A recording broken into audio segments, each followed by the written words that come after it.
और दीपावली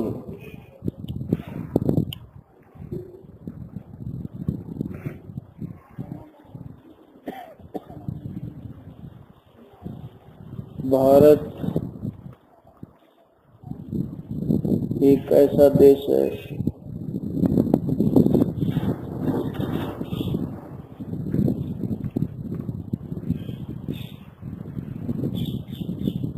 जहाँ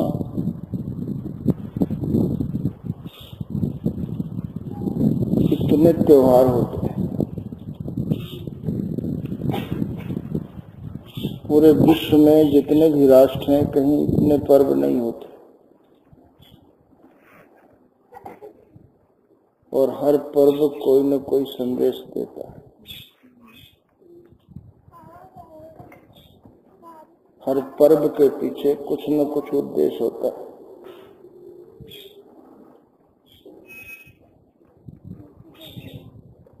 लेकिन भारत में और क्या पूरे विश्व में मनुष्य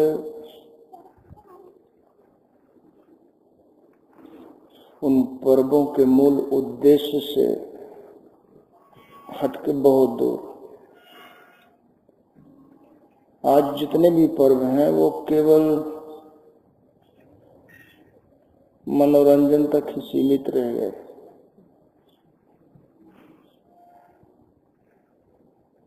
और मनोरंजन भी नहीं ठीक से मना सकते।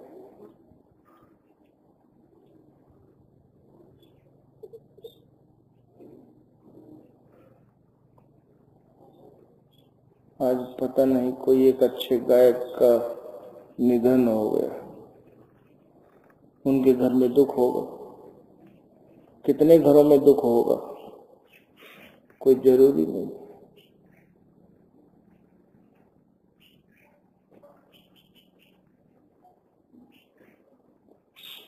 भारत में लेकिन जितने पर्व होते हैं किसी भी देश में नहीं। भारत में जितनी ऋतुएं हैं किसी देश में नहीं। भारत को भारत के ऋषियों ने 4 चीजें दी थी। एक सर्वोपरि धर्मशास्त्र, गीता से पुराना विश्व में कोई दर्शन नहीं है किसी के पास।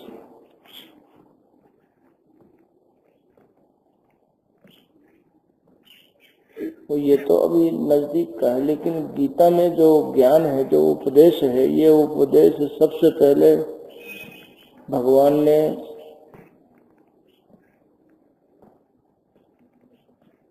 आदि मानव को दिया।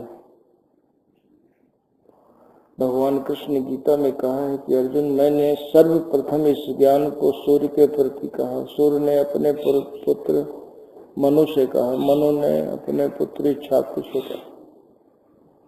कल्प के आदि में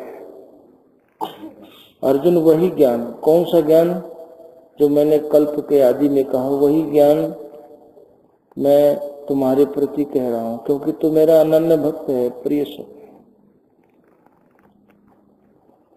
इसलिए कह रहा हूं। बाइबल 2013 साल, इस्लाम 1500 साल, सिख दर्शन 400-500 साल, जैन और बुद्ध दर्शन 2500 साल।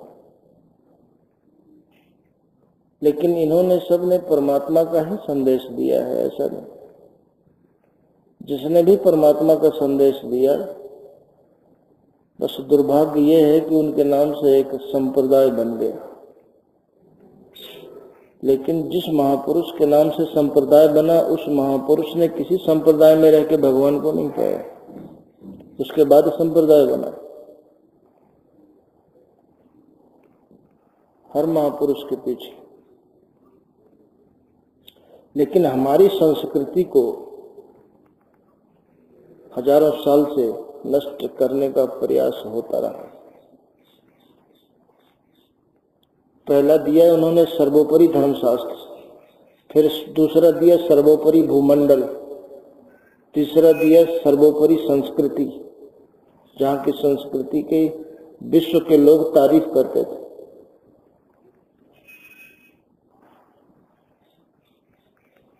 और चौथी चीज दी सर्वोपरि भाषा, संस्कृत भाषा, जो विश्व की सारी भाषाएं उससे निकली। इससे अपने आप पता चल जाता है कि सबसे पहले उद्गम किसका था, सर्वोपरि भाषा। ये चार चीजें। इतनी पवित्र नदियां विश्व में किसी देश में नहीं है, इतने तीर्थ किसी देश में नहीं है, इतने महापुरुष किसी देश में नहीं। और आज भी आध्यात्मिक क्षेत्र में भारत सबसे आगे। भौतिक क्षेत्र में तो पीछे है, लेकिन इस संस्कृति को 1000 वर्ष तक जिस देश को लूटा गया हो निरंतर, इसके बाद भी अगर पूरा धन इकट्ठा कर लिया जाए जो भीतर बाहर है देश से, तो विश्व में सबसे आगे।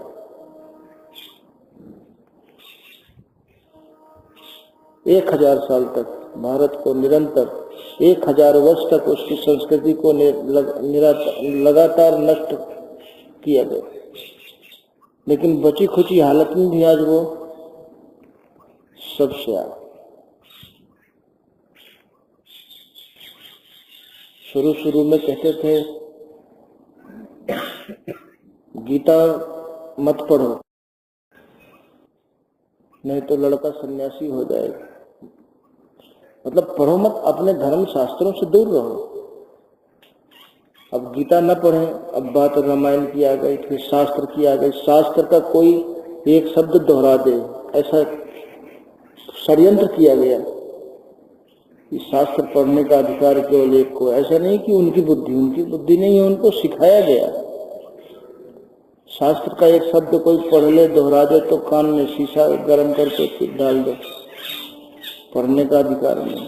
जब पढ़ेंगे नहीं तो हम फिर दूसरे का जो ज्ञान है, दूसरे की जो संस्कृति है, दूसरे की परंपरा है, तो हम उसको अपनाएंगे, है कि नहीं?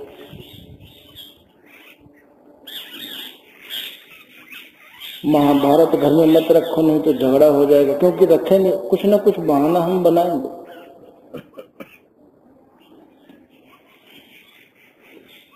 बताइए, पूरा महाभारत सीरियल चला, हर परिवार में देखा कभी झगड़ा हुआ?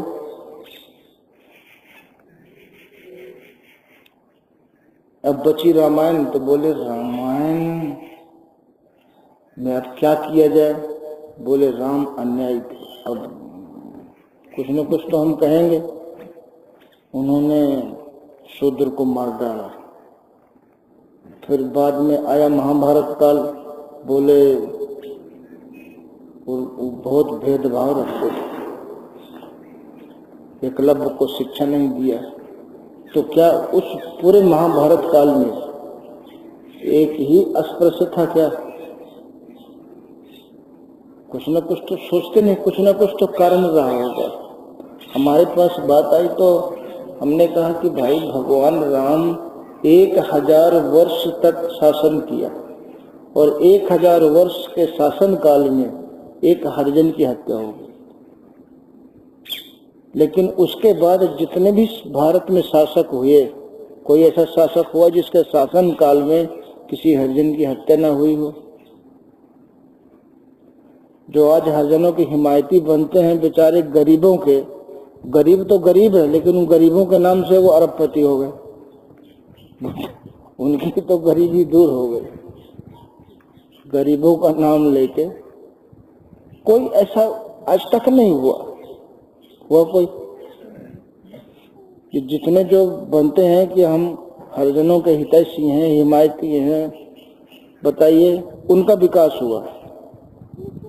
और कोई ऐसा शासक नहीं हुआ अभी तक जिसके शासन काल में किसी हरिजन की 50 सैकड़ों। फिर क्यों नहीं? बात ये नहीं है सत्ता की, बात ये है कि इस पॉइंट को पकड़ के हम भड़का सकते हैं। देखिए, आपके घर में अगर कोई फूट डालता है तो वो घर का आप दुश्मन मानोगे कि दोस्त मानोगे? घर का हितैषी तो नहीं है, वो परिवार का हितैषी तो नहीं है।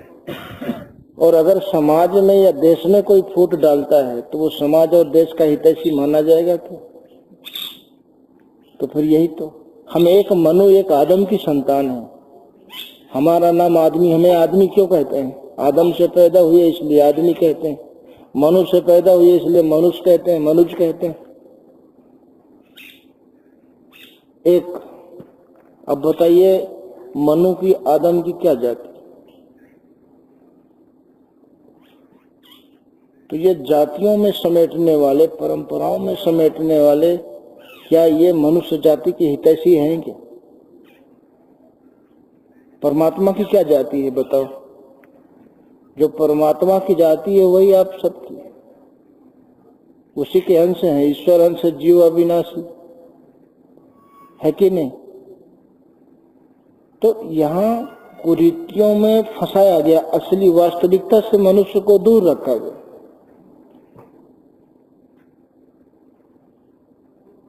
अब सबने, जैसे नवरात्रि आई, दशहरा आया, कुछ भी आया, बहुत से लोग व्रत भी रखते हैं, व्रत रखते हैं, लेकिन व्रत का मतलब ही प्रतिज्ञा होता है,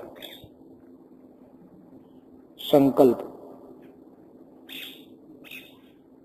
एक एक घंटे का लो, एक एक दिन का लो, ये शुरुआत है। आज मैं दिन भर सिगरेट नहीं पीऊंगा, आज मैं एक दिन शराब नहीं पीऊंगा, आज मैं एक दिन झूठ नहीं बोलूंगा। ये है व्रत।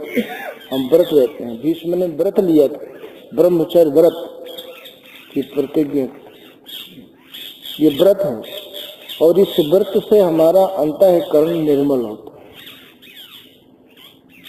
और वो जितना हमारा हृदय निर्मल होगा उतना ही हम परमात्मा के करीब होते जाएंगे।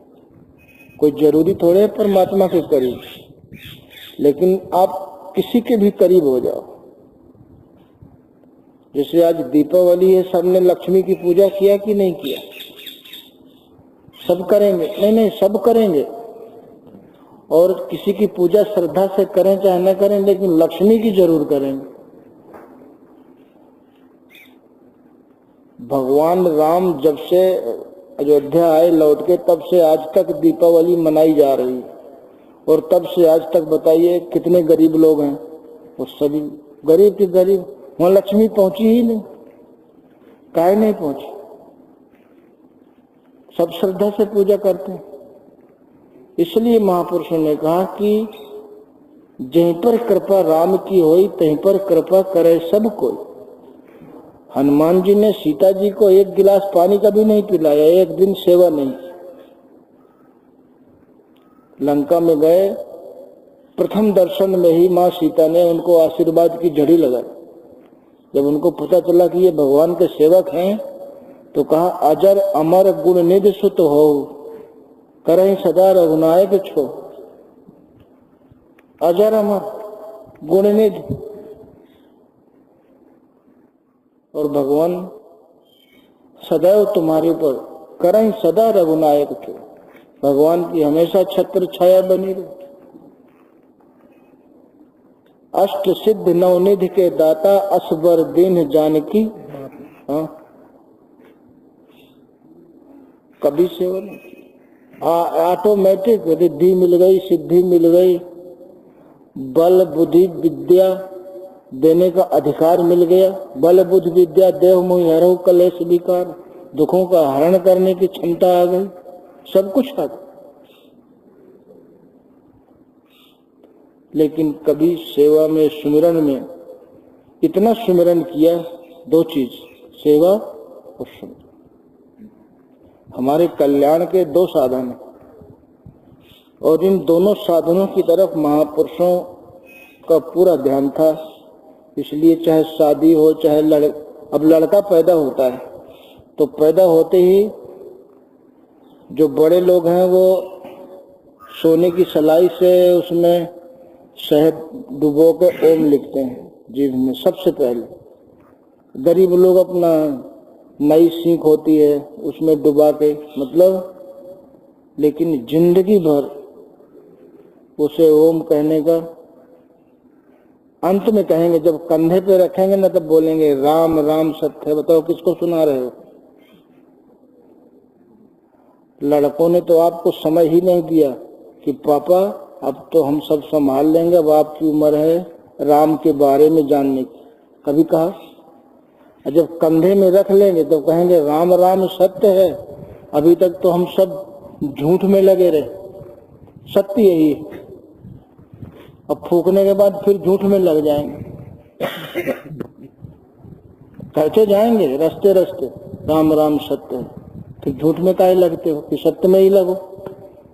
अब सुना किसको रहे हैं बताइए? पहले सुनने वाला तो वहां सुन नहीं रहा, वो तो गया।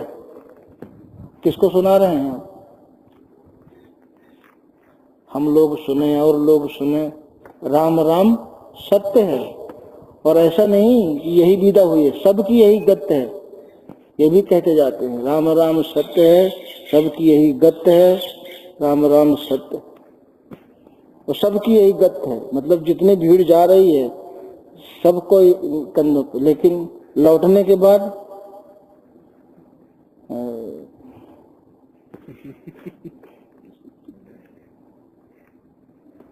में जो मनुष्य शरीर का त्याग करता है वो उत्तम लोक को प्राप्त होता है, और जो रजोगुण के कार्यकाल में शरीर का त्याग करता है वो मध्यम लोकों को, मतलब मनुष्य से, और जो तमोगुण के कार्यकाल में शरीर का त्याग करता है वो पशु पक्षी कीट पतंग इत्यादि अधम योनियों को प्राप्त होता है। और अर्जुन, जो मनुष्य जिंदगी भर जिसका अभ्यास करता है स्वभाव वही रहता है, कोई भी शरीर में।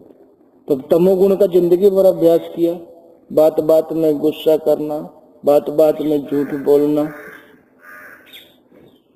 बात बात में बिना अकारण किसी का बुराई करना, सब अपने से किसी को उन्नत देखकर अंदर से जलन करना, सब ये तमोगुण के लक्षण। अहंकार, व्यर्थ की चेष्टा, दंभ मान,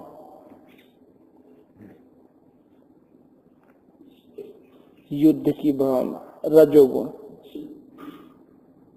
और शालीनता, सत्यता, सौम्यता, क्षमाशीलता, सतोगुण।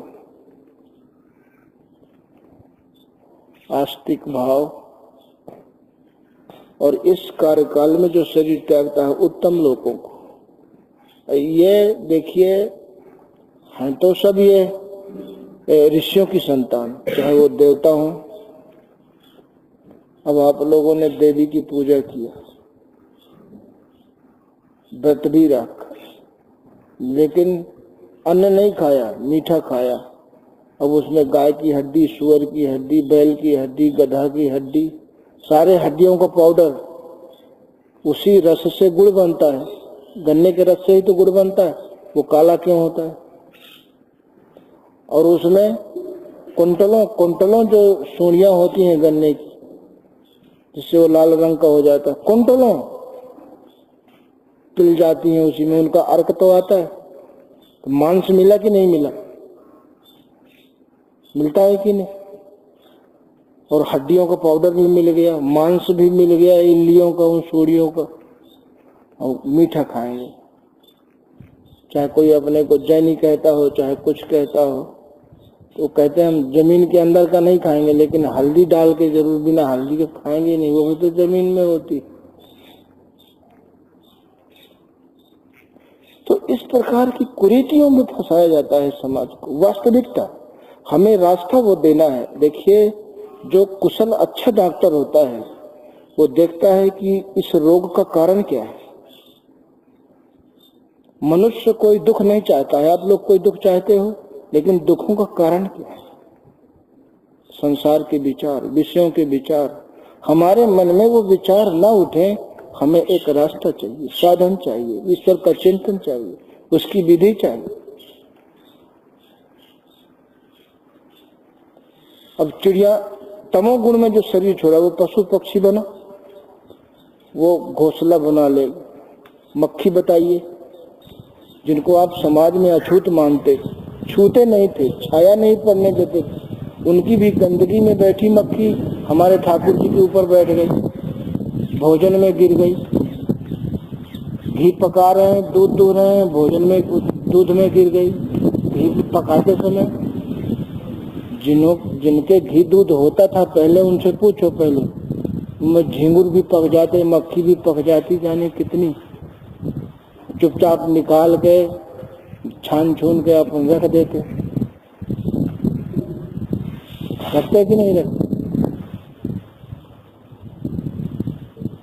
अब बताइए फिर सही रास्ता क्या? हमें नहीं बताया गया, किसी को नहीं बताया गया, झूठे में उलझा के रखा। आप लोगों को वास्तविकता न मिलने के कारण आप लोगों ने सगे भाइयों को खो दिया। एक मनु की ही तो संतान है, एक आदम की संतान, और बाहर के लोग आकर के थोड़ा सा बहका के पास में बैठा के खिला दिया, बोले तुम तो मुसलमान हो गए, तुम तो ईसाई हो गए।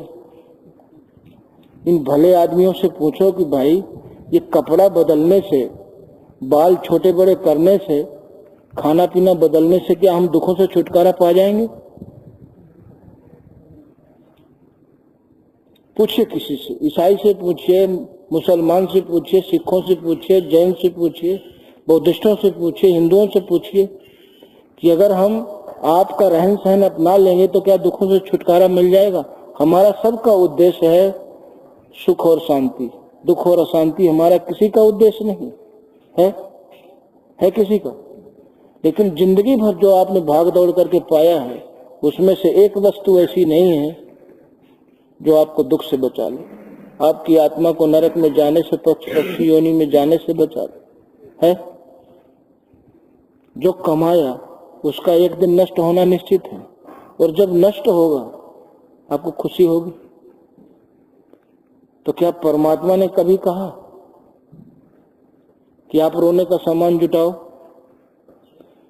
और रोने का सामान जुटा के और आदमी सोचे मेरे जीवन में खुशियां रहे, सुख रहे, कोई उसे बुद्धिमान मानेगा? यदि ये बुद्धिमानता की पहचान ही नहीं है, क्या कोई भी उसे बुद्धिमान कहेगा? रोने का सामान जुटा के, जहर खा के और जिंदा रहने की कामना करे, क्या उसे आप बुद्धिमान कहेंगे?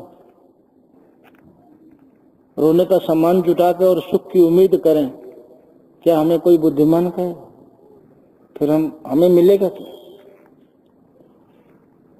नहीं, क्या मिलेगा? लेकिन बहकाया गया जिंदगी से वास्तविकता। पहले छूने बताइए, अब आप लोग विचार करिए कि छूने खाने से धर्म नष्ट हुआ तो आज कोई बचा? फिर एक दफ्तर में सब काम करते हैं और सब ने सबके साथ बैठ के खा लिया, गाड़ी में एक साथ चलते हैं, होटल में एक साथ खाते हैं, दांत का डॉक्टर एक ही औजार से सबके दांत उखाड़ता है, सबके मुंह में डालता है, वही हिंदू के, वही मुसलमान के, वही हरिजन के, सब। कोई कहता है कि नहीं मेरे लिए नया यूज करो?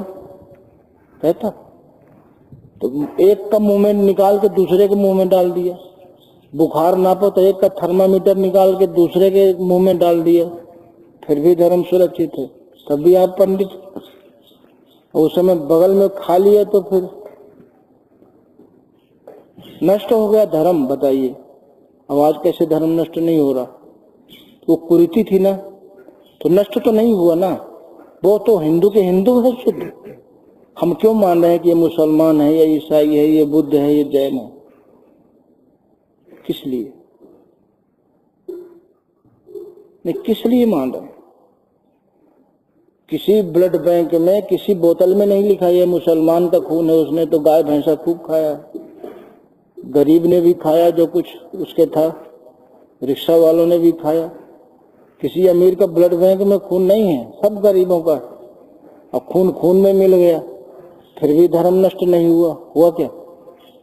तो जब धर्म नष्ट नहीं हुआ तो हम उनको मुसलमान क्यों मानते हैं? है ही नहीं है। सब आदम की संतान, सब मनु की संतान, सब एक हैं। और ये बोध अगर उनको हो जाए सबको, तो आज जो इस नाते से, जब हम मनु की संतान है, आदम की तो सगे भाई हैं ना, तो फिर कोई सगा भाई सगे भाई की हत्या करेगा? करेगा क्या? और करेगा तो किस लिए करेगा? क्या पाने के लिए? जो पाने के लिए वो हत्या कर रहा है, वो क्या पाने वाली चीज टिकाऊ है? आज हजारों साल पहले जो हमारी सीमाएं थी, क्या आज है? सिकंदर की जो सीमाएं थी, उसने निर्दोष खून बहाए। अगर उसको ये ज्ञान हो जाता तो शायद वो सीमाओं को बढ़ाने के लिए ये निर्दोष हत्या नहीं करते। हम क्यों अपने सगे भाइयों को मार करके हम पाना क्या चाहते हैं और उनको देना क्या चाहते हैं? आखिर अपनी परंपरा को ही तो देना चाहते हैं। आप किसी को जीत लोगे तो आप अपना रहन सहन दोगे, पहनावा दोगे, खाने का अपना दोगे। आप तो खा रहे हो, उस रहन सहन में जी रहे हो। क्या आप सुखी हो, सुरक्षित हो? तो यदि कोई आपकी परंपरा को अपना लेगा तो क्या वो सुरक्षित और सुखी हो जाएगा? फिर क्या दे रहे हो? जो हमारे महापुरुषों ने दिया है उसको आप क्यों नहीं दे? तो बताइए, ये सब कुछ अज्ञान, हमारा पूरा जीवन बीत गया अज्ञानता में। मतलब ये देव दुर्लभ, बड़े भाग मानुष तन पावा, सुर दुर्लभ सद ग्रंथन गावा। महाराज दक्ष ने कश्यप ऋषि को 13 पुत्रियों को दिया था, 13 पुत्रियों की शादी उनसे किया था। तो अदिति से देवता पैदा हुए थे। कौन थे वो? ऋषि। ऋषियों की संतान है ना, इसलिए सबका गोत्र ऋषियों का है। मनुष्य भी उससे पैदा हुए, कश्यप से ही। दिति से दैत्य पैदा हुए, असुर भी, सब कुछ। और उन्हीं देवताओं के शरीर से एक तेज निकला। देवता किसकी संतान? अब आदमी जब देवताओं का नाम आएगा तो आकाश की तरफ देखेंगे। कश्यप ऋषि कहाँ रहते थे? जंगल में यहीं रहते थे। तो फिर हम ऊपर क्या देखते हैं? यहीं रहते थे। और उन देवताओं के शरीर से एक देवी का जो तेज निकला, वो देवी का रूप धारण कर लिया। और सभी देवताओं ने अपने आयुध उनको दिए। जैसे भगवान राम को सारे ऋषियों ने आयुध दिए थे अपने, एक आतताई को मारने के लिए, और एक रह गया था उस आतताई को मारने के लिए, फिर दधीच ने अपनी हड्डियां भी दी। तो ऋषियों ने, बताइए, हमेशा से समाज को व्यवस्थित करने के लिए अपनी शक्तियों का प्रयोग किया कि नहीं किया? तो अब देवी कौन है? ऋषियों का अंश देवता और देवताओं का अंश, तो उसमें ऋषियों का अंश है कि नहीं? महात्मा लोग भजन करते थे। रावण जो है वो किसी को नष्ट नहीं करता था। जो आज हो रहा है टैक्स, भजन करोगे भगवान का तो टैक्स लगेगा, खून। अब वो खून भर गया घड़े में। अब गुरु जी को जब पता चला तो रावण को डांटा, बोले मूर्ख, ये तो अपना विनाश का उपाय कर लिया, ये अपनी राज्य की सीमा से बाहर। तो जनक की राज्य की सीमा में गाड़ी आया रावण, हमारी सीमा से बाहर हो। अब वो प्रजा, देखिए, बरसात नहीं हुई, 12 वर्षों तक सूखा अकाल, प्रजा त्राही त्राही। तो उस समय ऋषियों ने कहा कि जनक, राजा रानी अगर हल चलाएं उससे बारिश होगी। अगर आज ऐसा कोई कहे तो कोई ऐसा हल प्रजा के हित में चला सकता है? राजा रानी ने हल चलाया और वो हल की फाल जो है वो घड़े में फंस गई। तो देखा क्या है, खोद के निकाला तो उसमें, तो गुरुजी ने तो पहले साफ कह दिया था, ये तुम अपने विनाश का उपाय कर लिए। विनाश का कारण तो वही सीता बनी ना, वो लंका में जाके विनाश तो किया, वो भी ऋषियों का खून ही तो था।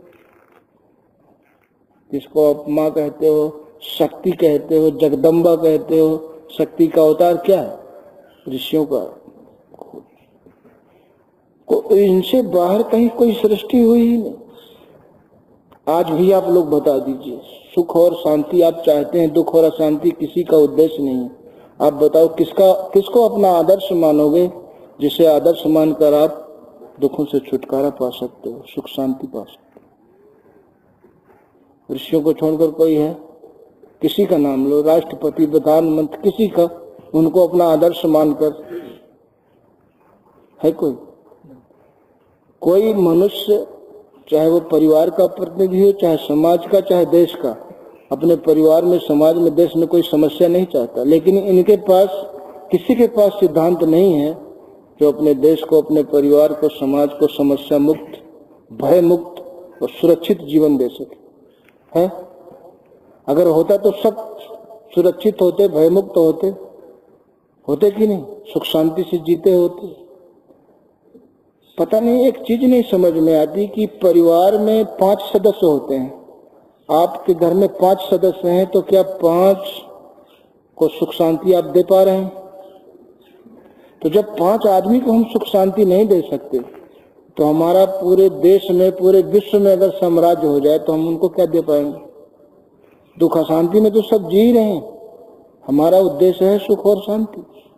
इसीलिए ये पर्व, महापुरुषों ने देखा कि हर पर्व के माध्यम से उन्होंने हमें ईश्वर से जोड़ा।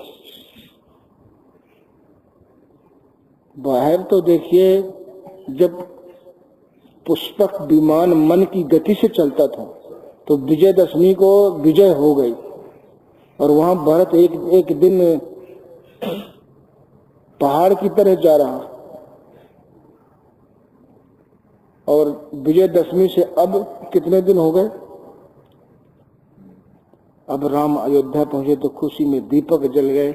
कब पैदल चल रहे थे? जब मन की गति से चल रहा है।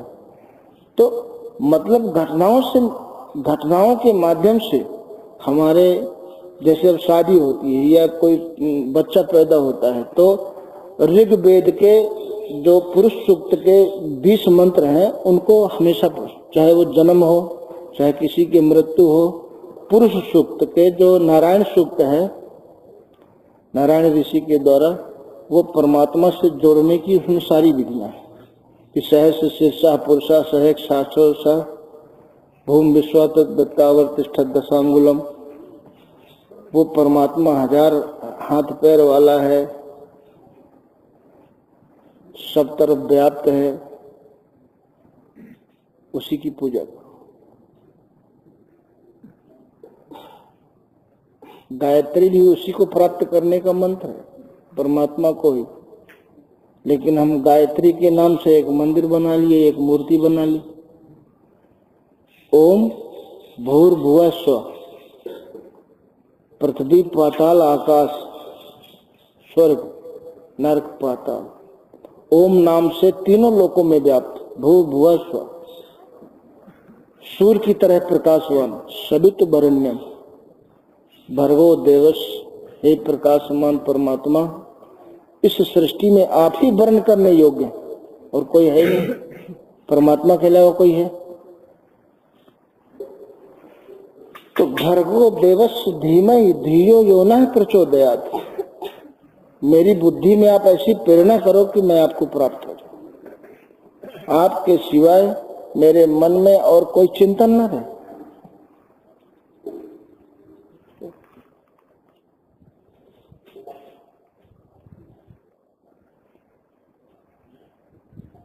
तो केवल हमारे सामने भोजन आ गया और हम कहें हे अन्य देवता हमारी भूख मिटा दो, छुए ना, दिन भर बैठ के प्रार्थना करते रहे, तो क्या भूख मिट जाएगी?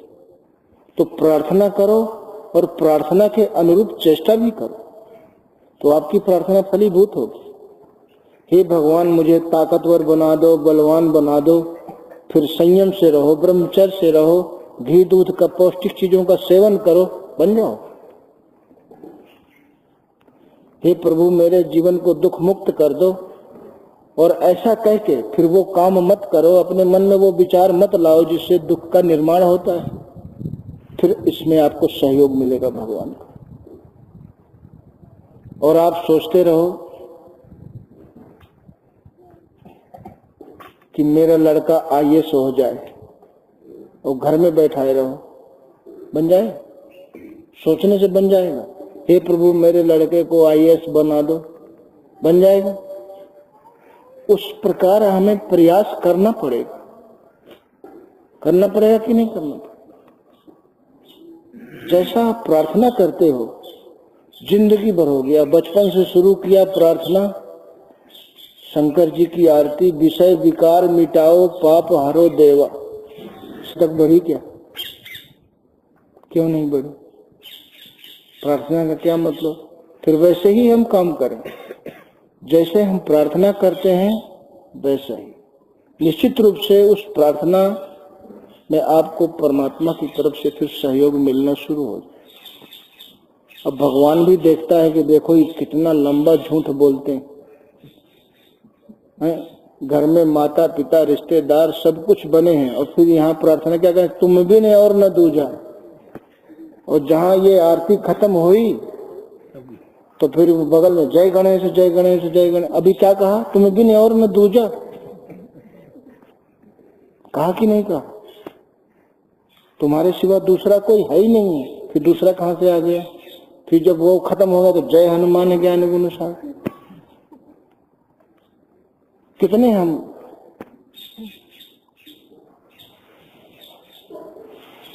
है कि नहीं? और प्रार्थना क्या किया? तो भगवान को कोई समझाने की जरूरत है, गवाही की जरूरत है। वह तुम भी नहीं और न दूजा।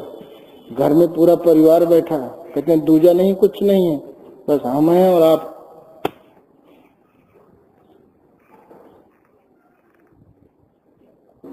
और प्रार्थना कर रहे हैं खूब। देखिए उस समय कितना मगन हो जाते हैं कि बस बिल्कुल भगवान में डूब गए, और वहां से निकलते ही फिर वही अपने गोरख धंधे।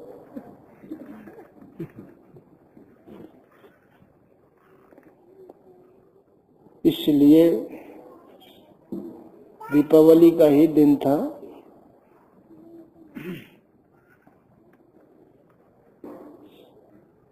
उस क्षेत्र का बहुत बड़ा मंदिर आजकल वो क्या बनाते हैं, कौन सा मार्केट बोलते हैं जहाँ सारा सामान एक जगह मिल जाता है? मॉल, जिसमें एक ही छत के नीचे सारा सामान। तो ऐसे मॉल मंदिर भी बने हैं कि जहाँ एक ही छत के नीचे सारे देवता, कोई किसी को कहीं भटकना न पड़े। किसी को कोई ग्रह लगा हो तो सब वहीं आ जाए। अरे जाने कितने बन जाएंगे उसमें, कोई नहीं। सब मॉल मंदिर बने, सब। कोई बाहर आपको जाने की जरूरत नहीं। आप जिसके उपासक हैं, मतलब वो धन कहीं इधर उधर न जाए। हमारे पास ऐसा जो है, तो ऐसा ही मंदिर था। तो दीपावली बड़े बड़े मंदिरों में सब सेवादार होते हैं, जैसे बालाजी ये सब, तो बड़े बड़े श्रद्धालु लोग। हम ऐसा दीपक जलाएं जो 24 घंटे जलता रहे, तो ऐसे हमारी जिंदगी का भी दीपक जलता रहेगा। ऐसे बड़े बड़े दीपक में घी भर के सब पूरे क्षेत्र के लोग। और पंडित जी पुजारी रहे, उनका जैसे जैसे दीपक जले वैसे भीतर से उनका दिल भी जले। वो बोले देखो भाई आज अनुष्ठान करना है हमको, तुम लोग जल्दी जाओ नहीं तो हमारे अनुष्ठान का मुहूर्त निकल जाएगा। वो सोचे जितने जल्दी चले जाएं उतना हम सुरक्षित रहेंगे। सब चले गए। तो वो जो झाड़ू लगाया करती थी मंदिर में, तो उसने कहा आज पुजारी जी जल्दी क्यों भेज रहे हैं, वैसे हमें खिला पिला के भेजते थे। तो वो जा करके आड़ में जो है, झाड़ी की आड़ में देख रही। और जब सब चले गए, पंडित देख लिए पुजारी जी सब चले गए, तो कमंडल लिए, कमंडल में सब दीपकन का घी जो है पलट पलट के 2-3 कमंडल भर लिए। बोले तो 1-2 महीना का हिसाब था। अब इतने में उस सेवक ने देख लिया। वो बहुत पुरानी बात है, जब भारत में संस्कृत भाषा चलती थी, तो वो जो झाड़ू लगाने वाली थी वो चिल्लाने लगी। पब्लिक थोड़े दूर पहुंची होगी, सुन लेगी मेरी आवाज, पंडितम घटम चोरम, पंडितम घटम चोरम। हाँ, तो पंडित सुन लिए। पुजारी जी बोले अरे दासी मत कर शोरम, अधम तोरम अधर्मोरम। तो शोर मत मजा, आधा तेरा आधा मेरा। अर्धमोरम अर्ध तोरम, चुपम दासी मत कर शोरम।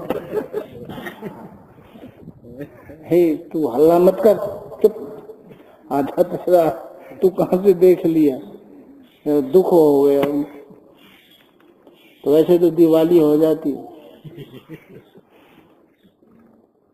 हाँ, सैनिकों की टुकड़ी भेजी तो वो सबको सफाया। कभी 15 भेज दे, शुरू में तो 8-10 भेजा, एक आदमी के लिए 8-10 बहुत, फिर 15 भेजा, 20 भेजा, 25-50 तक भेजा, सबको निपटा दे। तो सिकंदर एक आदमी 50 आदमी 100 आदमी को मार देता है। तो 1200-1300 सैनिक भेजा, बोले उसको मारना नहीं।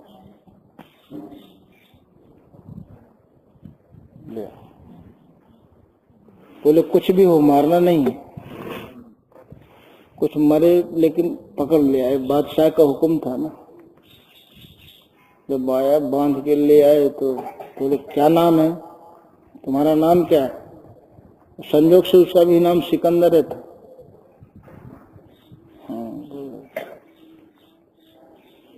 जो आपका नाम है मेरा हजूर वही मेरा नाम है।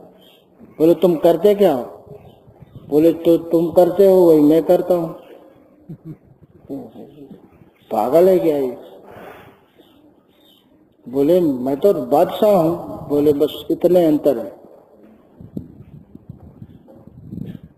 मैं भी लूटपाट करता हूँ। तुम भारत में यहाँ आरती करने थोड़े आए, लूटपाट करने ही तो आए, लेकिन तुम्हारे साथ फौज है, सेना है।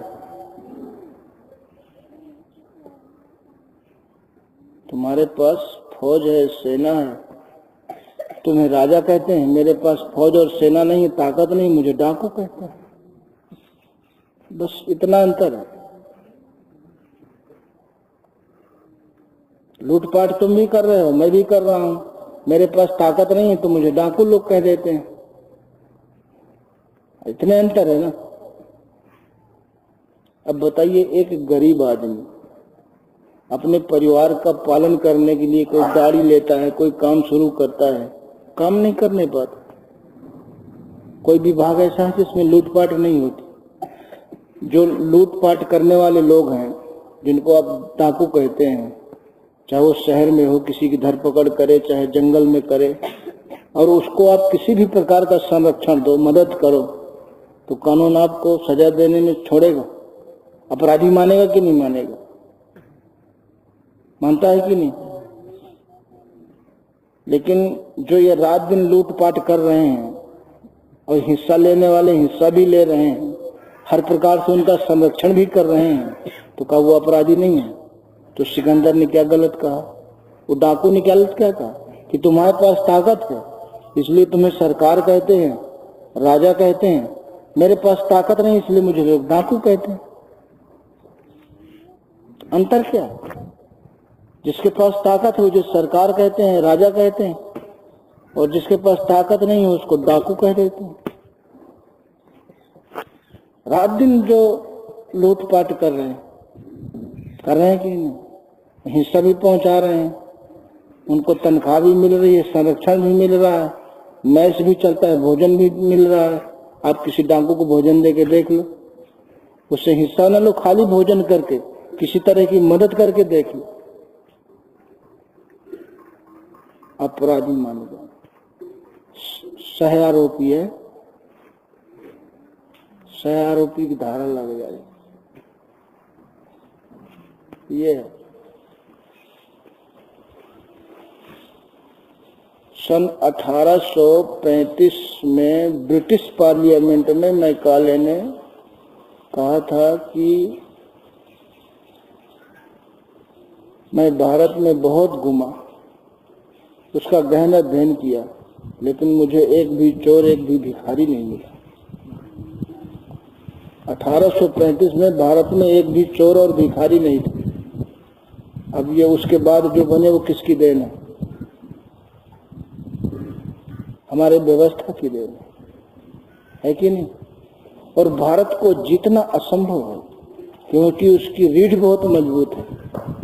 और जब तक उसकी रीढ़ को तोड़ा नहीं जाएगा, उसकी रीढ़ क्या है? उसका आध्यात्मिक कल्चर, स्पिरिचुअल कल्चर, उसका आध्यात्मिक वातावरण, अत्यधिक आध्यात्मिक वातावरण। और तब से अब तक बराबर निरंतर लगातार देखिए, हो रहा है कि नहीं हो रहा? अभी आप लोगों ने समाचार सुना होगा कि महाराष्ट्र में पाबंदी लग गई दशहरे पे हथियारों के प्रदर्शन में। लगी थी कि नहीं लगी थी?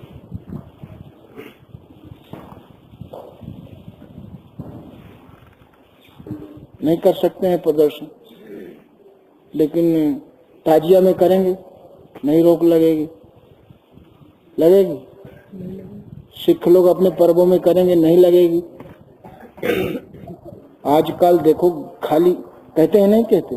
अब एक शब्द बचा है, गैर सांप्रदायिक। गैर सांप्रदायिक कोई है? एक भी बताइए। कोई न कोई आदमी किसी न किसी विचारधारा में पैदा हुआ। सिख धर्म भी एक संप्रदाय है, बुद्ध धर्म भी एक संप्रदाय है, और जितने लोग भारत में बुद्ध धर्म को मानते हैं वो भी सांप्रदायिक है कि नहीं? ईसाई धर्म भी एक संप्रदाय है, संप्रदाय है कि नहीं? तो फिर भारत में गैर सांप्रदायिक कौन है? कौन है बताइए? भारत नहीं, विश्व में गैर सांप्रदायिक कोई है ही नहीं। सीधे सीधे नहीं कह पा रहे कि हम हिंदुस्तान में ही रहते हिंदुओं के विरोधी हैं। गैर सांप्रदायिक तो कोई हो ही नहीं सकता, हो ही नहीं सकता, है ही नहीं। और धर्म निरपेक्ष जब धर्म है ही नहीं, बताइए, धर्म के नाम पर जो पहले हम जानते थे वो भी एक अज्ञान था, किसी का धर्म नष्ट नहीं हुआ, नहीं आज तो फिर भारत में कोई हिंदू भी नहीं। अगर छूने खाने से धर्म नष्ट होता है तो आप सबने सबके साथ बैठ के खा लिया, कोई है फिर? ये बता भी नहीं सकते, इनके पास है भी नहीं। एक थर्मामीटर से सबका बुखार नापने के बाद भी धर्म सुरक्षित। दांत के औजार, एक ही औजार से सब नहीं है। खून खून में मिल गया फिर भी धर्म नहीं नष्ट हुआ, तो फिर नष्ट क्या हुआ? तो ये वस्त्रों से किसी के जीवन को सुरक्षित नहीं किया जा सकता, किया जा सकता। तो ये एक वस्त्र शरीर का है और एक आत्मा का वस्त्र है। आत्मा का वस्त्र शरीर है, और शरीर का वस्त्र ये कपड़ा जो पहने, कोई शर्ट पहने, कोई कुछ पहने। तो अगर किसी के ये वस्त्र की सुरक्षा कर लो तो शरीर बच जाएगा क्या?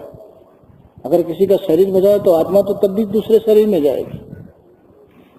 इसलिए महापुरुषों ने साधना दिया था, रास्ता दिया था, जिसे आप श्रद्धा से चलो, समय दो। और ये हम आखिर एक दिन ऐसा भी आएगा कि हम फूट भी नहीं डाल पाएंगे, डालने के लिए कुछ रहेगा ही नहीं, बचेगा ही नहीं। किस पे फूट डालेंगे? वो क्या कह के डालेंगे? इसलिए वास्तविकता, मनुष्य को वास्तविकता मिलनी चाहिए। आप एक परमात्मा के अंश हैं, एक मनु, एक आदम की संतान। आदमी शब्द आदम लिख दीजिए, अब माँ में बड़ी की मात्रा लग गया, क्या बन गया? आदम से पैदा हुई आदमी कहलाते। बताइए, विश्व में जितने भी मानव तनधारी हैं उनको आदमी कहते हैं कि नहीं कहते? तो इससे सिद्ध है ना कि सब पूरी सृष्टि एक आदम की संतान है। फिर हम सगे भाइयों को क्यों इस दृष्टि से देखते हैं?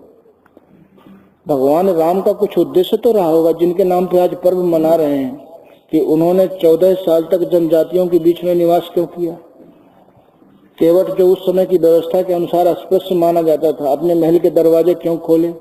माँ शबरी भाई 14 साल तक जनजातियों के बीच में क्यों रहे? वो किसी भी ऋषि के आश्रम में रह सकते थे। ऐसे ऐसे आश्रम थे जहां असुरों का प्रवेश ही नहीं था। उनकी तपस्या से वो भयभीत रहते थे कहीं भी अपना। और हर ऋषि चाहते थे कि भगवान हमारे आश्रम में रहें, हमें सौभाग्य मिलेगा, रोज दर्शन का लाभ मिलेगा। लेकिन नहीं, जनजातियों के बीच में। भगवान कृष्ण 12 साल के रहे जब वृंदावन छोड़ दिया था, फिर नहीं गए। 12 साल तक ग्वाल बालों के बीच में रहे। क्यों? क्या उद्देश्य था उनका? माँ सीता को वाल्मीकि आश्रम में छोड़ने के पीछे क्या उद्देश्य था? हर महापुरुष ने अपने जीवन से, भगवान बुद्ध भी आए तो एक भंगी को अपने हाथ से नहलाया। वो गंदगी का टोकरा लेके जा रहा था तो वो जिस रास्ते से बुद्ध देखे तो उसी रास्ते, तो बोली इनका रास्ता ये, तो हट के दूर खड़ा हो गया कि छाया न पड़ जाए। तो बुद्ध उधर चले तो वो तो टोकरा रख के भागा, फिर बुद्ध ने पकड़वाया, वो तो तालाब में घुस गया। बुद्ध गए ठीक, अब ठीक जगह पहुंच गए, फिर गए उसको नहलावाया शिष्यों से, फिर उसको संन्यास दिया। अब तब से कहने लगे क्या उस समय क्या एक ही हरिजन था? क्या उसी का प्रसंग क्यों आया, अन्य का क्यों नहीं आया? भगवान राम ने, देखिए भगवान राम,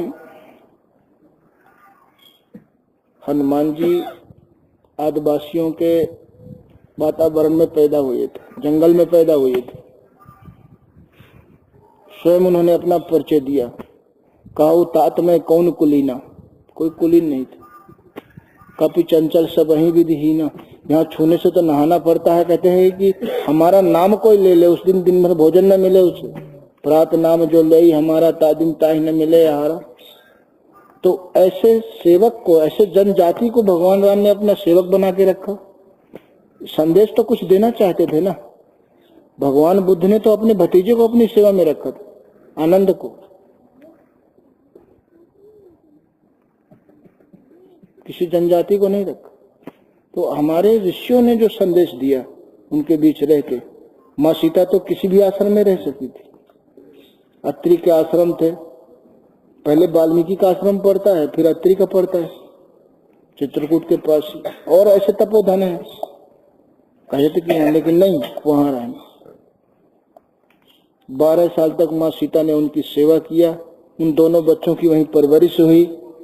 लेकिन आज देखिए मनुष्य की संकीर्णता देखिए कि वाल्मीकि जयंती केवल भंगी मनाते हैं। वो संदेश तो देना चाहते थे ना। हर महापुरुष ने अपने जीवन से संदेश दिया कि हम पूरी सृष्टि के मानव, एक मनु एक आदम के संतान हैं, एक ईश्वर के अंश हैं। और ये जो भेदभाव अगर ये खत्म हो जाता, अगर उन महापुरुषों के सिद्धांतों पर आज भारत चलता, तो आजाद के देश में आतंकवाद और नक्सलवाद होता। वो रास्ता दिए थे, वो जानते थे कि ये मनुष्य की संकीर्णता भविष्य में इनके सामने बहुत बड़ी परिस्थिति बन के खड़ी होगी। अब बताइए, जितने लोग मारे जा रहे हैं इनका क्या दोष है? व्यवस्था इन्होंने बनाई क्या? तो निर्दोष लोग क्यों मारे जाते? नहीं मारे जाते। आज बताइए, आप लोग में से कोई भी अपने लड़के को मेडिकल कॉलेज में एडमिशन दिला सकते हो, IIT में दिला सकते हो? और जब 100 साल बाद कोई व्यवस्था आएगी, 50 साल बाद, तो फिर वो कहेंगे ना कि इन्होंने भेदभाव किया। बड़े बड़े लोगों को एडमिशन देने के लिए इन्होंने फीस महंगी कर दी, क्वालिफिकेशन कर दिया। जैसे आज कहते हैं ना, एकलव्य को शिक्षा नहीं दी, उस समय की व्यवस्था रही होगी, उनकी व्यवस्था रही होगी कुछ। जैसे आज है, आज हर विद्यार्थी IIT में, मेडिकल में एडमिशन नहीं ले सकता, ले सकता है, उनको प्रवेश दिला दो। अभी सुप्रीम कोर्ट ने कहा कि 25-30%, कितना 30%, मतलब हरिजनों को एडमिशन, ईसाई मिशनरियों में मना कर दिया और कोर्ट ने अपना फैसला वापस ले लिया। क्यों ले लिया?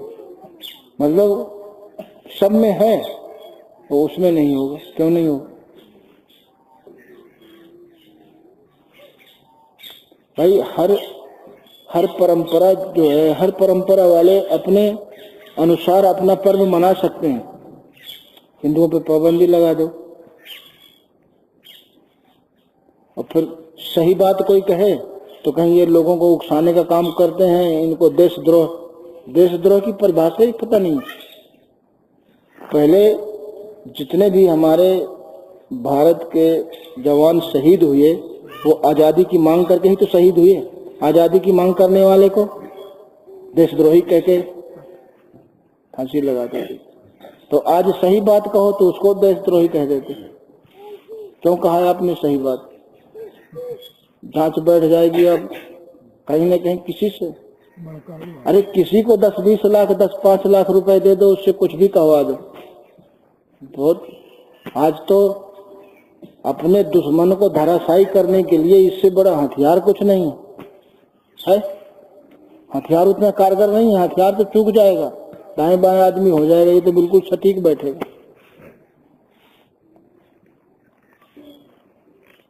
इसलिए महापुरुषों ने कहा कि आप ये देख लो, हमेशा परमात्मा का एक सिद्धांत है कि जितनी लगन से देखिए, हमने भी शुरू में बताया ना कि सब चाहे किसी की पूजा श्रद्धा से करें, लेकिन लक्ष्मी की पूजा सब श्रद्धा से। लेकिन जो गरीब है वो गरीब है, को विदेशों में तो कोई दीपावली मनाता ही नहीं है, सबसे अमीर है मनाता है। गाय की पूजा केवल भारत में होती है, विदेशों में तो खाते हैं, लेकिन सबसे अधिक विश्व में दूध देने वाली गाय डेनमार्क में।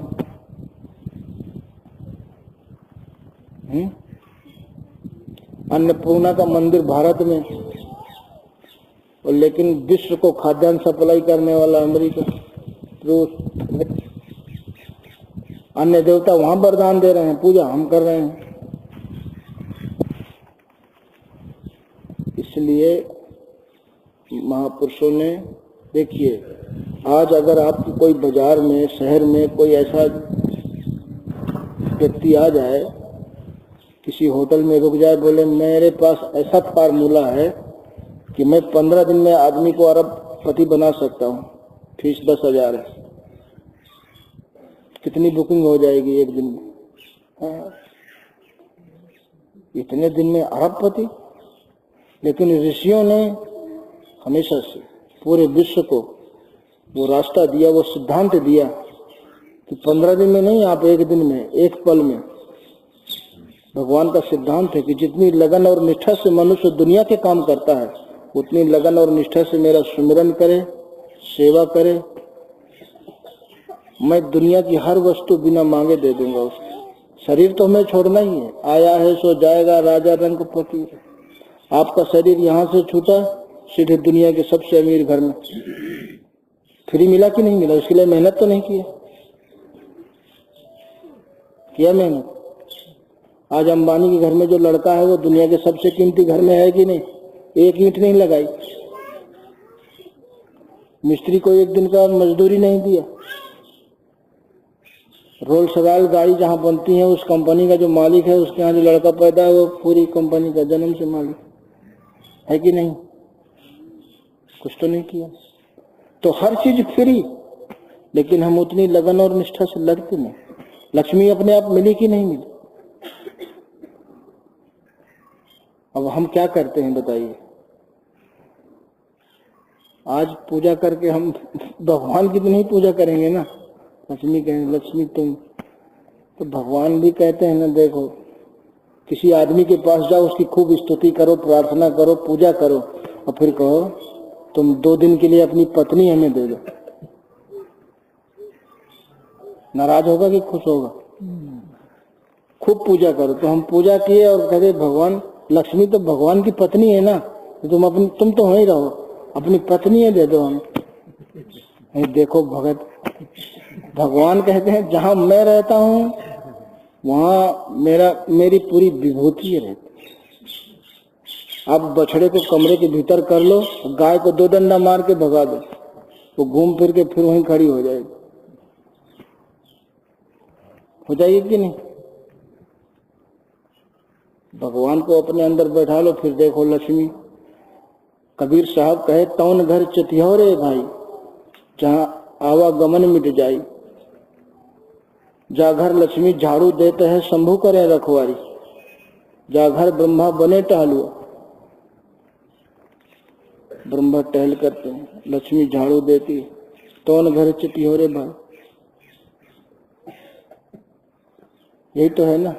लक्ष्मी बिल्कुल जहाँ कूड़ा करकट है साफ, जहाँ कच्चे मकान है पक्के बन गए, जहाँ साधारण फर्श है वहाँ ग्रेनाइट लग गया। जरूरत क्या? तौन घर चितिहोरे बन, उस घर को चिताओ जहाँ आवागमन भी मिटे, शंभू हमेशा पहरेदारी करें, कोतवाली करें, लक्ष्मी झाड़ू देने लगे। वो रास्ता महापुरुषों ने बताया। रास्ता दिया, लेकिन जब तक हमारे मन में देखिए दोष है, आपके घर में अगर कोई जाए, मेहमान जाए, कोई सामान्य आदमी, तो अगर आप उसको गोबर फैला दो, गंदगी फैला दो, फिर खूब स्तुति खूब करिए, बैठिए श्रीमान जी, पधारिए श्रीमान जी, नहीं बैठेंगे, बैठेंगे और दोबारा कभी जाएंगे नहीं। और सबसे कहेंगे वो गए, उन्होंने बुलाया, बुला के अपमान किया। जिसको आप अपने घर में बुलाते हैं तो देखते हैं कि नहीं कि इसके लायक आसन है कि नहीं। मान लो जिले के कलेक्टर को बुलाया, मुख्यमंत्री को बुलाया, तो पहले बुलाने के बाद फिर देखेंगे कि उनके लायक व्यवस्था। तो परमात्मा से बड़ा सृष्टि में कोई है? तो उसको आमंत्रित करने से पहले क्या देखा कि मैं जिस हृदय में उसे आमंत्रित कर रहा हूं, ये हृदय उसके लायक हुआ कि नहीं।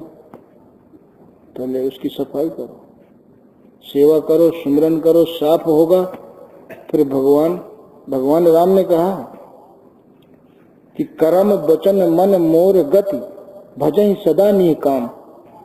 कर्म से, मन से, वाणी से केवल मेरी गति हो, मेरे सिवाय कुछ नहीं। अगर मेरे सिवाय किसी का भी सुमिरन रहा तो फिर मेरी कृपा नहीं मिलेगी, किसी का भी सहारा रहा। और आदमी का काम बन जाता है तो कहता है मैंने किया, और बिगड़ गया तो कहीं भगवान ने बिगाड़ दिया, तब फिर नहीं अपने को कहता है। तो कहा मन क्रम वचन मोर गत भजहि सदा निकाम। तिनके हृदय कमल महु करहु सदा विश्राम। उनके हृदय कमल में मैं सदैव विश्राम करता हूँ। और जहाँ हमारा हृदय ऐसा बन गया वहाँ भगवान सदैव रहते हैं, और जहाँ भगवान सदैव रहते हैं वहाँ भगवान की सारी विभूतियां रहती हैं। पहले तो राजा महाराजा तो महात्माओं के शिष्य हुआ करते थे, सोने का रथ देते थे, तो पहले तो महात्मा सोने के रथ में चलते थे। और आज आप लोग देखें, ओ महात्मा के पास इतना, महात्मा के पास मतलब हम रात दिन पाप करें तो हमारे पास सब कुछ रहे, और महात्मा रात दिन भगवान का भजन करे पेड़ के नीचे। देख, हम एक दिन जाते हैं और सोचते हैं भगवान दुनिया की पूरी दौलत हमारे पास आ जाए, और जो सब कुछ छोड़ के रात दिन उन्हीं के पीछे हैं वो कहते भी नहीं। तो ये जो मैकाले का जो सिद्धांत था कि उसकी धार्मिक भावना को खत्म करो, जब उसकी रीढ़ टूट जाएगी और हम अपने आप को जो है, हमारे सिद्धांत वो अपने आप कहने लगे कि इनका रहन सहन हमसे अच्छा है, तो हम आसानी से उनको गुलाम बना लें। और उसी के देखिए, उसी के तहत आज काम होता है।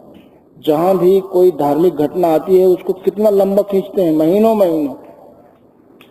धार्मिक भावना को कम करने के लिए होता है कि नहीं?